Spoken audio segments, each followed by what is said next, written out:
نو په کپړو کې بهترینی کپړې د سپینې کپړې دي د نارینه‌و دپاره سپینې کپړې اغوستل دا بهترین کپړې دي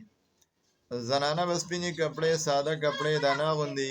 نارینه به تکې سرې کپړې نه اغوندي تکې تورې کپړې به دا نه اغوندي جناب رسول الله صلی الله علیه وسلم فرمایي مستدرک د امام حکیم دا حدیث را نقل کړی دی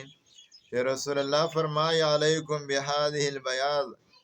تاسو چې کپړې اغوندئ نو سپینې کپړې اغوندئ دا د ژوندو خلکو د پاره یو زینت دی او په دې کپړو کې خپل مړلم کپړې دا کفن ورکوي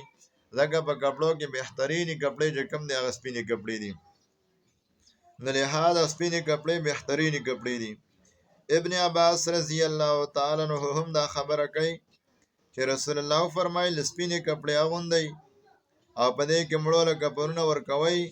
او غوره رانجه چې تاسو پورې کوئ نو هغه عصمت رانجه دي عصمت رانجه په دې سره د انسان د سترګو نظر چې کوم د سیوا کېږي رسول الله مبارک فرمایي نو لهذا سپینې کپړې دا ډېر بهترینې کپړې دي دا پاکې کپړې دي او نبی علیہ الصلوۃ والسلام فرمایي ورقه بن نوفل په خوب کې ما ولیدو چې هغه سپینې کپړې اغوستې وي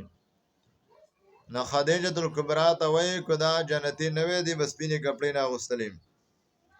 نو سپینې کپړې د جنتینو خلکو علامه ده سپینې کپړې د جنتینو خلکو علامه ده نو هر چا له سپینې کپړې اغوستل پکار دي